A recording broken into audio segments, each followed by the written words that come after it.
Para você que gosta de automobilismo, tá no ar mais uma edição do Redação Automotor para a gente falar bastante deste grande prêmio de Miami de Fórmula 1, quarta vitória do Oscar Piastri em 6 corridas.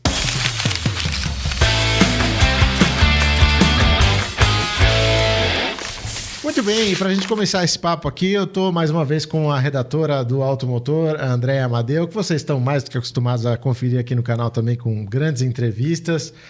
Déia, bom te receber mais uma vez e vamos falar dessa corrida que foi intensa e que mostrou que o campeonato tá com cara de Piastri, né? Tá com cara, cada vez mais, né? É. Mais McLaren, mas eu acho que é o Piastri. Eu acho que o que mais me chamou a atenção nessa corrida de diferencial entre postura de um e outro foi a disputa do Piastri com o Verstappen e logo depois a disputa do Norris com o Verstappen.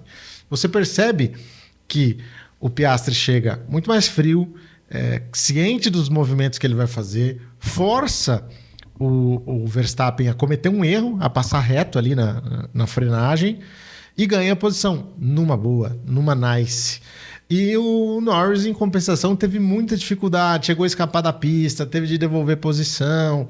Então, parece que realmente, em termos de confiança, em termos de desempenho, de extrair o máximo, embora tenha largado atrás do Norris até na corrida principal, parece que o Piastri é o cara realmente, não tem como superar isso, né? Ou pelo menos eu acho que vai ficar cada vez mais difícil pro Lando. Eu acho que o que pega bem aí é... Os dois têm um talento incrível. Você via que o Norris ia fazendo volta melhor, acima de volta melhor, né? Era o roxinho o tempo todo piscando para ele. Mas o Piastri tem muito mais preparo, frieza, concentração, né? É tudo mais fácil para ele. E fora as estatísticas todas, né, que ele saiu de lá não só com a vitória, saiu na frente do Norris também, que os dois estavam empatados, né, na carreira com 5 vitórias cada um. Agora o Piastri sai com uma na frente, mas também todas as estatísticas curiosas, né, que ele saiu de lá. Aquela história dele ser o piloto da McLaren a vencer 3 GPs consecutivos depois de anos, né? O último tinha sido o Mika Häkkinen, que venceu 97 na Espanha, 98 Brasil e Austrália, e ele agora pegou essa marca dele, né? Então, eu acho que é Piastri cada vez mais. Ele está até se soltando, mas não está mais prejudicando, não prejudica, né, o desempenho dele. No final, ele até deu uma dançadinha ali, né? Deu uma descontraída. Mas eu acho que é Piastri na frente do Norris, com certeza.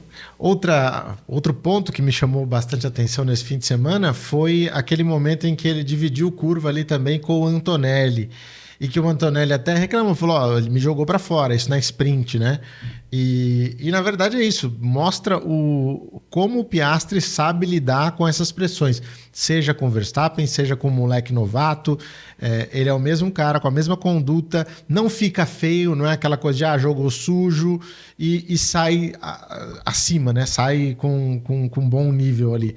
Então realmente é algo que me chama muita atenção e que me faz acreditar cada vez mais que ele vai ser o cara aí na sequência desse campeonato. Mas quero te ouvir, especialmente sobre um lance na largada envolvendo o Verstappen e o Norris primeiro, depois a gente discute esse do Antonelli. Verstappen e Norris, em que o Norris perde, cai da 2ª posição para o 6º lugar e sai reclamando, até mostra o dedo do meio para ninguém, né? Porque ele está ali no cockpit e faz o sinal. O Verstappen já estava 600 km na frente dele. E então, assim, parece que mais uma vez, e o Norris fala no rádio, mas esse cara me jogou para fora, o que eu vou fazer? Bater? Eu até publiquei no meu Twitter, lá no meu X. Sim, bater é uma opção. Parece que ele não reage. Então, assim, ele termina a corrida e fala, disputar com o Max é sempre assim, ou você bate ou você tira o pé. Então, acho que está na hora de fazer alguma coisa, né? Parece que ele ainda não realizou isso. É o velho ponto de novo do psicológico, né? Eu acho que ele se embanana demais, ele tem o talento, quantas poles ele já fez, né? E na hora ele erra e perde a posição super rápido. E também não sei se foi ele ou se foi o Hamilton que comentou que achava que o Max, por acabar de ter sido pai, ia ter um ritmo mais lento, né? E não, o cara super concentrado, nada afeta. Mas eu acho que é isso, ele não... Algo falta ali para ele de foco, de maturidade, de psicológico, que ele acaba deixando escapar essas oportunidades. E aí, essa vez, ele deu essa de mimado, né? E começou a culpar outro, desviar ou tirar da reta, né? Tirar o corpo fora. Então, eu acho que, mais uma vez, falta aí uma maturidade da parte dele. Você sabe que eu tenho a impressão de que a gente está vendo algo semelhante ao que aconteceu com o Fisichella e o Alonso. Não tem problema nenhum a gente consultar aqui a nossa memória externa. Eu vou abrir aqui exatamente o campeonato de 2005, porque se eu não estiver enganado, o Fisichella, inclusive, vence a primeira prova e depois é que o Alonso reage, enfim, estraçalha, né? O Fisichella, enfim, não teve nem chance. Que era um bom piloto também, ninguém está falando mal do Fisichella. Mas isso mostra que, às vezes, você tem uma percepção de um cara e chega outro para dominar e mostrar que não é tudo aquilo, né? Sim. Então, deixa eu só confirmar para ver se foi isso mesmo. Grande Prêmio da Austrália, sim. Pole position, Giancarlo Fisichella, vitória Giancarlo Fisichella. E depois o Alonso emenda 3 vitórias, Malásia, Bahrein, San Marino, e enfim, nunca mais é visto. E o Fisichella termina o campeonato em 5º. Nossa. Então, realmente, é algo que eu acho que a gente está vendo se repetir agora com o Norris e Piastri. O Norris começou bem o ano, venceu a prova, mas em algum momento ali ele se perdeu, né? Sim. Com certeza. E também tem aquela história de que as dobradinhas, né, da McLaren foram, que nem falam assim, com o segundo lugar de Norris, a McLaren tem a primeira equipe a terminar com primeiro e segundo lugares em uma sprint e corrida no mesmo fim de semana. Cara, eu não sabia dessa. Então você vê que a McLaren aí tá com um pacote de pilotos e de desenvolvimento, tudo muito alinhadinho, né? Com tudo para chamar atenção. E sempre tem essa questão de por que o Norris não está entregando a mesma coisa que o Piastri, né? Eu acho que falta aí uma maturidade. O curioso dessa estatística é que a McLaren não largou na frente em nenhuma das duas. Na sprint a gente teve o Antonelli e na corrida principal o Verstappen. Então, mesmo assim, eles foram lá e conquistaram esses 2 resultados. 2 provas distintas, uma com muita chuva, outra sem chuva. Mas, de qualquer forma, enfim, cuidando muito bem dos pneus ali, né? Então, chamou muita atenção esse detalhe.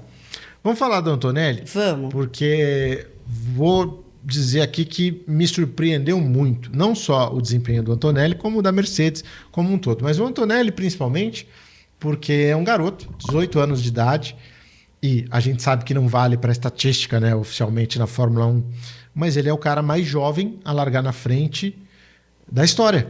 Era o Sebastian Vettel com 21 anos, em GP da Itália de 2008, e agora é o Kimi Antonelli. Você esperava ver o Kimi Antonelli nesse nível de entregar pole position, de brigar por pódio, que é o que já está acontecendo? Não, de jeito nenhum. Apesar de que, para mim, dos estreantes, ele é o melhor. Ele é o que mais surpreende, o que mais entrega, em tudo, né? Também em questão disso de cabeça, de concentração, mas eu não esperava. Agora, o que aconteceu com ele na sprint? Ele fez a pole. E depois, o que aconteceu que ele perdeu? Na largada. Na ali, largada. Né? Acabou tendo ali essa discussão com o Piastri. Também acho que foi normal. E gostei da reação dele no rádio. Porque aí ele perguntou, e aí, tem alguma punição para o Piastri? A equipe fala, não, foi tudo normal na visão dos comissários. Ele fala, então tá bom. Tipo, então beleza. E aí na corrida do dia seguinte ele se impõe ali muito forte no início, pula pra frente, fica em segundo, chega a brigar com o Verstappen ali na primeira volta, né? Pelo primeiro lugar. Então, assim, mostra que serviu de aprendizado, né? Ali, aquela frustração de não ter conseguido avançar na corrida sprint. E, de qualquer forma, um excelente resultado, né? E que eu acho que motiva também a Mercedes, né? Porque quietinha, ela é a vice-líder do Mundial de Construtores. Exatamente. Ela botou o Russell na corrida principal de novo em terceiro. Então, acho que isso é um ponto a se observar, né? Muito se falava da Ferrari, com Lewis e Leclerc, que daqui a pouco a gente fala deles. Mas quem está dando as cartas aí como segunda força, pelo menos em termos de pontos, é a Mercedes, né? Sim, e o curioso do Antonelli também é que você vê, ele mantém, né, essa constância de ser P6 nas últimas 5 corridas. Então, é isso que você falou. Eles vão de pouquinho, não estão, né, disparando lá na frente, mas estão mantendo bons resultados em até agora, né, que a gente teve 6 etapas. Essa estatística que eu vou falar agora, eu acho que já envelheceu, mas logo depois das 3 primeiras corridas, eu vi um número que dizia que ele era o primeiro piloto desde o Jack... Primeiro piloto, não. Ele era um dos pilotos na história da Fórmula 1 que pontuaram nas suas 3 primeiras corridas, ou Sim. enfim, que era o Jack Stewart, o Lewis Hamilton e ele. E agora essa estatística está ainda maior, né? Ele deixou de pontuar em uma, se eu não me engano, mas agora segue pontuando aí, mostrando força. E surpreendendo, né? Muita gente pega no meu pé, porque eu fiz a temporada do ano passado da Fórmula 2, lá no Band Esportes, e a temporada do Kimi foi bem razoável, de razoável para baixo. Ele ganhou corrida, ele andou bem, terminou o campeonato em sexto, mas não foi nada demais. E eu falava ao longo de todo o ano, eu não estou vendo nada demais nesse menino por enquanto. E agora as pessoas voltaram como se eu tivesse falado que ele não era nada daquilo. Não é isso, gente. É isso. Se você pega um cara e fala, ó, tem um cara aqui que é campeão de tudo na Nova Zelândia e ele vai ser o novo Senna. Tá bom, vamos ver. É o que eu fiz com o Antonelli. Eu não conhecia o Antonelli ainda. Não tinha visto ele correr de Fórmula Regional, de Fórmula 4. Eu sabia que ele tinha ganhado, mas eu precisava ver o que ele ia fazer. E o que ele fez naquele ano não foi nada sedutor, né? Ele não teve uma temporada fantástica. Mas eu sempre destaquei. Essa é a minha opinião. Era a minha opinião no ano passado. E no que ela importava para a carreira do Antonelli? Nada. Quem precisava ser convencido que era o Toto Wolff estava convencido, deu a ele a chance e agora ele está mostrando realmente que é um piloto bem acima da média, né? Entregando resultados fantásticos, embora ainda tenha que reduzir aí um gapzinho para o Russell em classificação. Vamos falar dessa treta na Ferrari. A Ferrari parece novela das 9, né? Você está acompanhando, tem umas reviravoltas assim que você não acredita, né? Impressionante. E, mais uma vez, agora nessa corrida de Miami, uma discussão meio áspera via rádio. Queria te ouvir sobre isso, sua visão do tema, e já jogo a minha. Eu acho, claro, que é uma falta de gerenciamento grande por parte da Ferrari, mas, ao mesmo tempo, eu vejo algo de positivo aí. O Hamilton está acordado. Ele não está abatido, ele não está dormindo, ele não está derrotado, ele está cobrando. Ele sabe que dá para fazer melhor. Tanto que ele resolveu na sprint. Pediu o pneu de pista seca, pediu o pneu soft, porque o engenheiro tinha recomendado médio, foi o terceiro colocado. E aí fica esse clima ruim no domingo, mas eu acho que tem um lado bom disso tudo, que é a gente ver o Hamilton reagindo e partindo para cima e falando, não, peraí, vamos mudar isso aqui. Incomodado, né? Exato. Né? Foi para lá, começou a temporada bem, aquela vitória na sprint da China foi uma surpresa, já alguma coisa que, se alguém tivesse em dúvida do que ele faria na Ferrari, ele já chegou se impondo. E depois a coisa foi indo para trás, né? Estacionando. Então a gente vê que o resultado de P7 do Leclerc foi o pior até agora, né? Do Leclerc. E ele na sequência em P8. Eu acho que tá certo o que ele tá fazendo, tem mais é que bater, tem mais é que chacoalhar, porque a Ferrari dá muita mancada em estratégia, em planejamento. Então eu acho que ele é um piloto que tem todo o direito e obrigação de cobrar ali um desempenho, um resultado melhor, né, para ele. Mas eu acho que a Ferrari não tá legal de um modo geral, né?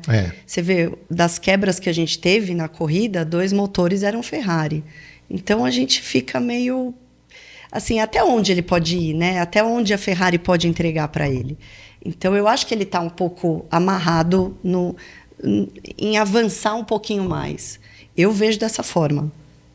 Eu concordo, eu acho que tem muito da Ferrari aí para entregar, porque você pega o que aconteceu, né? Aquela discussão via rádio com os 2 pilotos. Quando você tem uma situação desagradável, é um cara que vai reclamar. Vai falar, ó, vocês me fizeram ficar atrás do cara e... Ou o outro que vai reclamar, vocês falaram para eu deixar ele passar. Dessa vez os dois reclamaram. Eles conseguiram o feito de desagradar os dois pilotos. Sim. E deram ordens que os dois receberam muito mal. Então, assim, um para deixar o outro passar e depois, enfim, não era bem isso. Falta um comando ali que eu achei que o Frederic Vasseur teria. Que ele seria um cara para resolver isso. Parece que não. Eu acho que um dos dois ali, ou o Leclerc ou o Hamilton, vai precisar se impor como o líder dessa equipe. E você vê que na Mercedes o Hamilton era mais polido, né? Ele não chutava o pau da barraca assim, desse jeito, né? Você vê que quando eles falam que o Sainz está 1 segundo e 4 atrás, ele fala, então eu também tenho que deixar ele passar. Então você vê que ele tá meio, né? Sim. Com os nervos à flor da pele. Ele não era assim. Exato. E é uma relação que ele começa a construir com esse engenheiro, o Adame, Ricardo Adame, e que já desde a Austrália mostra sinais ali de que a coisa não anda. Claro, se a gente pegar do Verstappen, que é tetracampeão, com o Jean-Pierre Lambiase, também é uma patada atrás da outra dos dois lados. Mas é uma coisa que sempre foi assim. O Hamilton não. O Hamilton sempre teve uma relação muito boa com o Bono, né, que era o seu engenheiro anterior, e com o Ricardo Adame as coisas estão ainda... Tensas, exatamente. A coisa não está fluindo tão bem, né? Mas e aí? A Ferrari tinha todas as expectativas e perspectivas para esse ano. Começa esse ano e eles pioram. Se você pegar corrida a corrida, eles estão ladeira abaixo. É o momento de pensar em 2025 ou você acha que ainda tem jeito da Ferrari se intrometer ali para brigar de novo pelo vice com a Mercedes? Ou até, quem sabe, fazer frente a uma McLaren, enfim? Eu acho que ainda dá para esperar até o meio do ano. Se isso não acontecer, eu acho que já é hora de focar lá, porque eles estão bem atrás, né? A gente tem McLaren, depois tem a Mercedes e depois tem a Red Bull. Então, eu acho que o meio do ano é o limite. Depois, a partir de lá, foca no ano que vem e deixa esse ano para trás. E é complicado porque até a Williams está chegando neles, né? Então, assim, a Williams está com um carro que foi do ano passado, refeito, aí, retrabalhado, mas um carro do ano passado, sem grandes perspectivas para esse ano. Exato. E está andando na frente da Ferrari, o que chama muita atenção. Não sei se vocês sabem, mas a Andrea é também uma grande fã do Fernando Alonso. Todos nós somos, mas ela num grau um pouco maior. Declarada fã do Fernando Alonso. Enfim, acompanhou principalmente o auge da carreira dele lá nos anos 2000. E o Alonso... Eu falei aqui antes de gravar o programa, eu vou falar mal do Alonso. Pode falar à vontade. Chegou o momento. Você tem toda a razão. Porque é o seguinte, se você pega a tabela de classificação e vai dar uma olhada lá em como estão as coisas, o Alonso é um dos pilotos que ainda não tem pontos nessa temporada, né? Quem não tem ponto? Alonso, Liam Lawson, Jack Doohan e Gabriel Bortoleto. Gabriel Bortoleto está num carro que realmente poucas chances de conseguir isso. Jack Doohan pendurado, Lawson já rebaixado e o Alonso. O Alonso não tem andado nem no ritmo do Lance Stroll em algumas corridas. E isso tem me chamado a atenção, porque a gente sabe que o Lance Stroll não é nenhum fenômeno, né? Muito longe disso. Até onde vai isso? E tem virada? Você acredita que o Alonso pode voltar a ser o piloto que ele sempre foi nesses últimos anos, inclusive com a Aston Martin brigando lá na frente? Ou que pelo menos ele imponha um domínio sobre o Lance Stroll, que é o que a gente espera que ele faça? E que é o que estava acontecendo nas primeiras etapas, né? Ele estava na frente, aí agora vem na sprint, termina bem atrás. E depois bateu, rodou, né? Na corrida, rodou sozinho. Eu não sei, será que está faltando concentração? Será que está passando por algum momento estressante? Eu acho que ele volta, porque ele sempre surpreende a gente, né? A gente acha que, pela idade, porque está numa equipe mais ou menos, mas ele sempre tira um leitinho de pedra ali em algum momento que surpreende. Eu acho que a gente ainda tem tempo de ver uma reviravolta dele, mas eu acho também que está faltando ali uma injeção de incentivo da equipe, ou talvez um chacoalhão, né? porque realmente ele não tem porque... O problema ali está com ele, né? Se o Stroll estivesse andando mal também, a gente veria que seria da equipe. Mas ele está caindo muito rápido em relação ao início da temporada e em relação ao Stroll. Então, a gente sabe que a Aston Martin é uma equipe que muito provavelmente está com seus recursos voltados para 2026. Sim. Que ela não vai melhorar tanto o carro desse ano. Tem até uma história, né, um rumor de que o Lawrence Stroll chegou a pedir para o Adrian Newey para dar uma olhada no carro desse ano e que o Adrian Newey não quis se meter. Se recusou. Acredito que seja verdade. Então pode ser que esteja rolando também um certo desânimo, do tipo, o cara fala, bom, eu sei que esse ano não serve para nada e tenho 43 anos na cara e, putz, os caras querem que eu fique guiando isso aqui até o fim do ano para nada. E que a expectativa está em 2026. Acho que pode ser também. Pode, até porque o contrato dele vai até o final de 2026, né? Então a gente que ele pode pensar também, bom, eu tenho esse ano para empurrar com a barriga, ver o que vai acontecer no ano que vem e conforme for, né, terminando meu contrato, eu caio fora, mudo o rumo. Pode ser isso também. O meu medo é ele nem terminar esse contrato, porque com o Verstappen aí no mercado, enfim... Você acha que está rolando essa conversa, Ti? Eu acho que está rolando, sim. Está rolando e eu acho que a Aston Martin é a melhor opção para o Verstappen, porque ele tem lá elementos e nomes que ele trabalhou durante muito tempo. Sim. E a Honda, que é uma empresa que, enfim, tem por ele uma certa devoção depois de tudo o que eles construíram juntos na Fórmula 1. E tem pelo Alonso o sentimento oposto, né? Tudo bem que já faz muito tempo, já passou, mas enfim, os japoneses guardam ali rancor. Eu acho que prefeririam trabalhar, lógico, com o Max Verstappen do que com o Alonso. Vamos ver o que acontece aí nas cenas dos próximos capítulos. Vamos. Déia, vamos falar de Gabriel Bortoleto. Foi um fim de semana de altos e baixos, né? A gente teve ali a classificação da sprint não foi tão boa, a própria sprint não foi legal. Classificação da corrida principal, nota Joia. 10, ficou ali 13º, 3 posições à frente do Hülkenberg, que é o que a gente mais quer ver, né? Ele superando o companheiro de equipe. Na corrida, como você falou, problema no motor Ferrari. Acho que, mais do que qualquer coisa, acho que deu um respiro para o Gabriel, né? Porque já estava começando aquela coisa, larga em último, larga em último, larga em último. Acho que agora ele consegue recuperar o ar para uma sequência de temporada, né? Sim, larga em último, aí vem aí o P13, né? Legal, mas aí, poxa, na sequência, quebra o motor. Eu fico com pena e também torcendo para que ele mantenha a cabeça dele no lugar, porque ele é jovem, isso dá uma quebrada na concentração, no estímulo, mas eu acho que ele ainda está se mantendo bem legal, bem firme, embora todo mundo hoje estava falando, né, nas redes sociais, calma, a palavra é calma, paciência, mas eu não sei, se acha que pode ter aí alguma decolada da Sauber para, pelo menos, sei lá, dar uma chance de algum dia ele ficar entre os 10 no grid? Da Sauber não, especialmente em corrida. Acho que a Sauber não tem nenhuma condição de brigar por pontos aí em situação normal. Mas eu vejo que a Sauber, em classificação, também não está tão distante assim. Então é isso, quando o Bortoleto ou o Hülkenberg, a gente viu isso esse ano várias vezes, quando eles acertam uma volta rápida, eles largam mais à frente, superam Sim. vários concorrentes aí que estão em corrida mais fortes do que ele. Mas a grande questão é a seguinte, eu acho que em corrida eles perdem muito, então não vai ter, isso não vai mudar. Mas dá para melhorar a classificação. Acho que o Bortoleto consegue apresentar outros desempenhos como ele apresentou agora. Isso, claro, desde que eles mantenham os dois carros iguais. Acho que a gente teve etapas esse ano em que isso não aconteceu, né?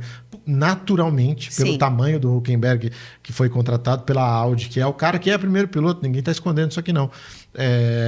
Recebeu primeiras atualizações, assim como acontecia com o Norris no passado. O Norris recebia primeiro, o Piastri esperava. Uhum. Então, tomara só que a gente tenha os carros aí iguais, que chegue primeiro para o Hülkenberg, mas que chegue para os dois na sequência, né?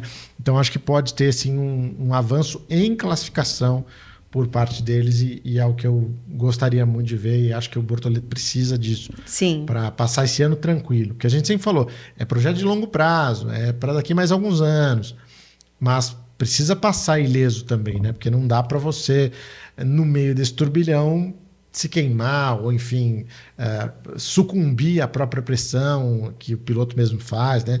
Então, acho que esse é o grande ponto. André Amadeu, o que você trouxe aqui para a gente que a gente pode comentar mais desse grande prêmio de Miami? Então, vamos dar uma pincelada geral nas equipes. Falando de Williams, né, a gente tem ouvido muito falar do Carlos Sainz como um amuleto de sorte aí, né, para a equipe britânica. E eu acho que realmente está acontecendo, porque você vê 2 corridas consecutivas que a equipe pontua, com o Albon em P5 e ele em P9, agora em Miami. Então, é um resultado bem...